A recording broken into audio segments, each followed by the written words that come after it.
আমি জীবন যুদ্ধে হয়তো পরাজিত, কিন্তু একাকিত্বের যুদ্ধে আমি বড়ই বিজয়ী। আমার জীবনের চলার পথটা ভীষণ কাটায় ভরা। জানি না আমার এই জীবনে আমি পাবো কিনা কখনো সুখের দেখা। হতাশা আমাকে বুঝিয়ে দিয়েছে আমি বড়ই নিঃস্ব। আমার আপন বলতে কেউ নেই।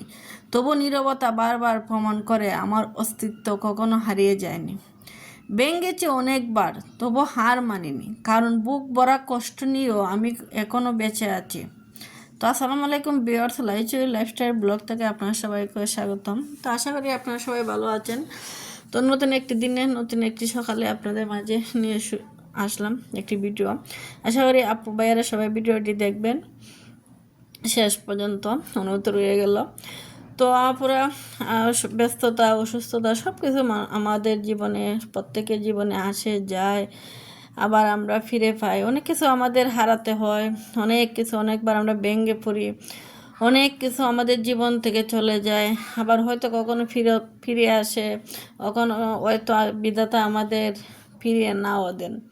তারপর আমাদেরকে বাঁচতে হয় জীবন যুদ্ধে, আমাদেরকে একাই চলতে হয়, কেউ আমাদের সঙ্গী হয় না। তো আজ সকালে কাজগুলোর মাধ্যমে আপনাদের সাথে আমার ভিডিওটি শুরু করলাম। যেদিকে মেয়েকে পড়ানোর সময় তো দেখলেনি আমার রুমের কী অবস্থা। ওকে স্কুলে পাঠিয়ে এখন আমার বেডরুমটা গোছাতে আসলাম। তো আমারও একটু বিরক্তি লাগে প্রতিদিন একই ভিডিও দিতে, যেহেতু আমার বেডরুমটা আমি বেশিরভাগ রুমে থাকা পরে, তাই রুমটাই বেশি ময়লা হয়।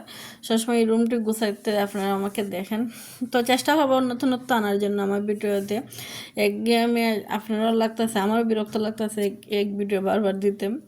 তো যাই হোক, আসলে আমাদের গৃহিণীর তো ঘরের বাইরে বলতে কিছু নেই, আমাদের সংসারই সব কিছু। আর তিন দেয়ালের ভিতরে আমাদের জীবনটা বন্দি। হয়তো আমি মনে করি এটা একটা আমাদের জেলখানায় আমাদের থাকতে হয়। সকাল আমাদেরকে বিরতিহীনভাবে কাজ করতে হয়, সকাল থেকে একবারে সন্ধ্যা পর্যন্ত। আমাদের কোনো ছুটি নাই, আমাদের কোনো কষ্ট নাই, আমাদের কোনো অসুস্থতা নাই। সব কিছুর মাঝে দেখবেন সবসময় আমাদেরকে অ্যাক্টিভ থাকতে হয়। আর আমরা যে একজন মা, হয়তো কারো স্ত্রী, হয়তো কারো মেয়ে, সব কিছু মিলে আমাদেরকে যে যেমনই থাকি না কেন সব কিছু আমাদেরকে মানিয়ে নিতে হয়। তো আসলে আপুরা ভাইয়েরা, যে আমরা জীবনে অনেকবার হয়তো অনেক কষ্ট পাই, অনেক সময় অনেকটা ভেঙে পড়ি, সৃষ্টিকর্তার তো আশা হারিয়ে ফেলি। আমাদের আসলে আশা হারিয়ে ফেলা উচিত নয়, আমাদেরকে একটু ধৈর্য ধরতে হবে। জীবনে দুঃখ আসবে, কষ্ট আসবে, এগুলো আমাদেরকে মোকাবেলা করতে হবে। জীবনে যদি দুঃখ কষ্ট না আসে, জীবনের মানে কখনো খুঁজে পাবেন না। আর জীবন মানেই দুঃখ, জীবন মানেই কষ্ট। আর এই সংসার জীবনে দেখবেন অনেক কাটা মৃত্যু জীবন আমাদেরকে নিয়ে চলতে হয়। তো জীবনে কোনো দিন আসলে আমাদের থেমে থাকা যায় না। আমরা যদি থেমে যাই তাহলে আমাদের জীবনটাই থেমে যাবে। আমাদেরকে নিয়ম অনুযায়ী চলতে হবে। সৃষ্টিকর্তা যা করেন আমি মনে করি আমাদের মেনে নেওয়াই উচিত, কারণ আল্লাহ আমাদেরকে উত্তম পরিকল্পনাকারী। তিনি আমাদেরকে অনেক অনেক শক্তি, অনেক ধৈর্য দান করতে আমিও চাই সবাই এবার ধৈর্য দান না হলে আসলে জীবনে কোনো দিন শান্তি পাওয়া যায় না। আর আমাদের প্রত্যেকটা মেয়ের অবশ্যই অনেক ধৈর্য শক্তি আছে। আমার আপুরাদের ভিডিও আমি তো দেখি সবসময়, ওনাদের অনেক ধৈর্য শক্তি আছে, যেখানে তারা এত দূর এগিয়ে আসতে পারছে। আর ইউটিউব প্ল্যাটফর্মে যারা অনেক ধৈর্য, অনেক পরিশ্রম, অনেক কষ্ট করতে হয়। যেহেতু ভিডিও এখন করি বুঝি আসলে আপুরা যে সাফল্যটা তাই একদিনে অর্জন করে নাই, অনেক কষ্ট করছে, অনেক সাধনার পর আজ তারা এই সফলতা হয়তো পাইছে। অনেকে তো অপেক্ষায় আছে, হয়তো সামনে পাবে। তো সবার জন্য শুভকামনা, ধৈর্য ধরে থাকবেন। ধৈর্য হচ্ছে আমাদের আসল শক্তি। সৃষ্টিকর্তা আমাদেরকে পরীক্ষা নেন আমরা কতটুকু ধৈর্য সহকারে আমরা সব কিছু মোকাবেলা করতে পারি। আমরা যদি থেমে যাই দেখবেন পৃথিবীটা আমাদের থেমে যাবে। হয়তো অন্য রুটিন মাফিক চলবে, কিন্তু আপনার জীবনটা হয়তো থেমে যাবে। তো আমাদের জীবনটা আমাদের জীবনের মতন করেই চলতে হবে। কখনো হয়তো আমরা অনেক সময় ভাবি যে সৃষ্টিকর্তাকে আমাকেই দেখলাই, আমার জন্য সব কষ্ট দুঃখ আমাকেই দিলা। আসলে আমরা যে ভাবি এটা অনেক বড় ভুল। আমাদের চেয়ে অনেক কষ্টে অনেক দুঃখে মানুষ আছে যারা তিন বেলা খাইতে পারে না, তাহার মতন জায়গা নাই। তারপর তো আমরা বুক ভরে নিঃশ্বাস নিতে পারতেছি।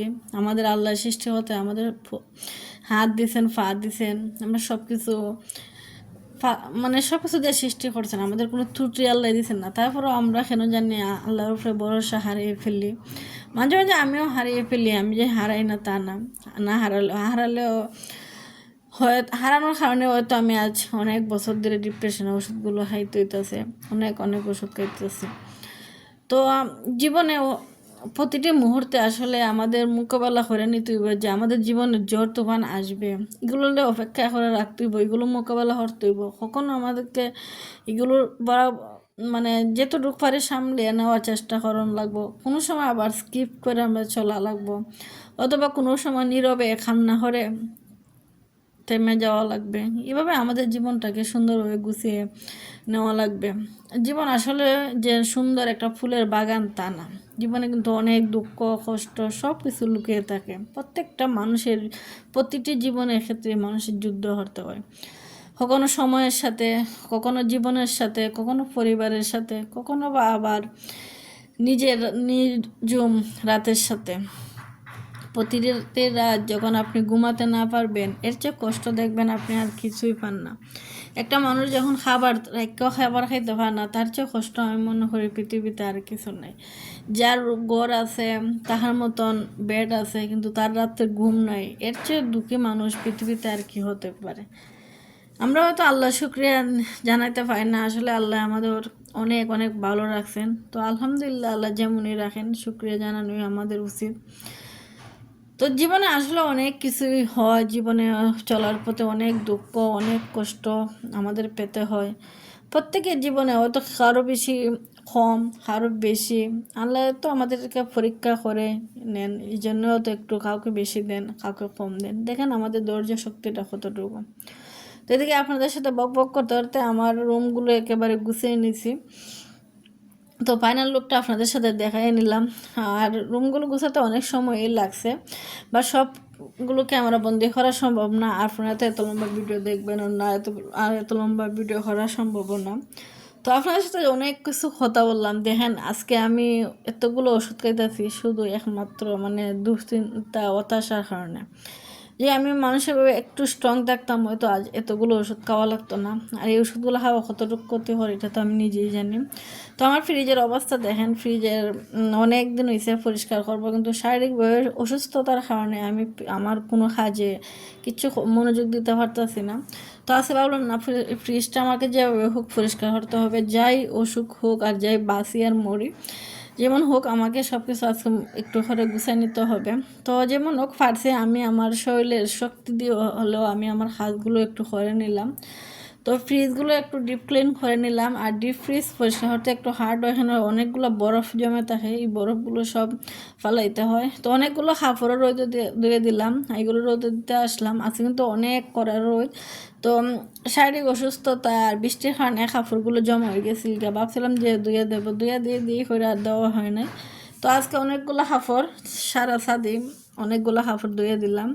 তো এদিকে রান্না করতে যাব, মেয়ে আবার স্কুল থেকে চলে আসবে টিফিনে খাওয়ার জন্য। এদিকে ভাবলাম যে 2-3টা কাঁচামরিচ নিয়ে যাই। এখন তো দেখছি বাজারে যে কাঁচামরিচের দাম। তো অনেকদিন হলো কাঁচামরিচ আমার নিজের গাছের খাইতেছি, আর অনেক সুন্দর কাঁচামরিচ আসছিল। তো সামনে হয়তো ফুল দিতেছে, আসবে। তবে বোম্বাই মরিচ নাগা মরিচ যেটা বলা হয়, এই মরিচটা এখানে যেন আমার ধরতেছে না, একটা শুধু ধরেছে আর কোনো মরিচ ধরে নাই। তো সব জাতের মরিচই আমার ধরছে, কিন্তু এই মরিচটাই শুধু একমাত্র আমি এখন পর্যন্ত খাইতে পারছি না। এই মরিচটা কিন্তু আমার খুব শখের, আমি অনেকটি গাছ লাগাইছি, মনে হয় 10-12টা গাছ লাগাই সারছি, এখন মতো কোনো একটা মরিচ খাইতে পারলাম না। তো আমার কোনো অভিজ্ঞ আপু তাহলে জানাবেন যে নাগা মরিচ যে আপনারা কি বলেন আমি জানি না, অনেকে বলে বোম্বাই মরিচ, অনেকে বলে নাগা মরিচ।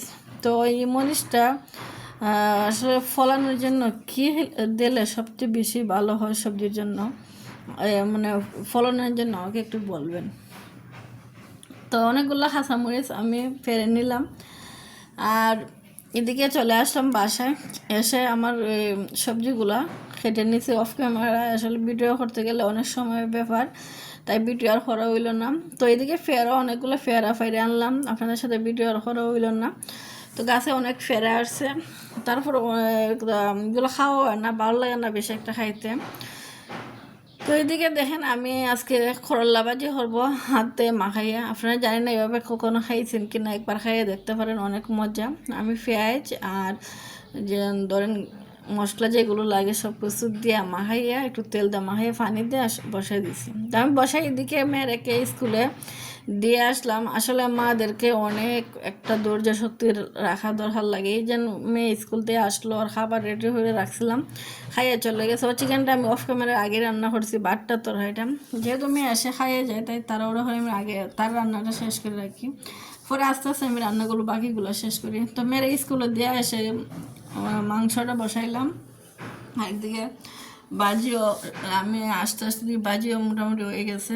তো বাজিলাম, এইদিকে মাংসটা কষানিত বসাইলাম। আর গরুর মাংস তো একটু রান্না করতে সময় লাগে। তো আমি এদিকে তরকারিটা বসাই গোসল ঘরে যাব, তাহলে আমি একটু জল দিয়ে চলে যাব। আর এদিকে আমি একটু খাকুল যে এগুলো শাক করে বাজি করে নিলাম। তো আজকে পুরো ভাইয়েরা আজকের মতো বিদায় নিলাম। তো ভালো থাকবেন, আসসালামু আলাইকুম। আমার জন্য দোয়া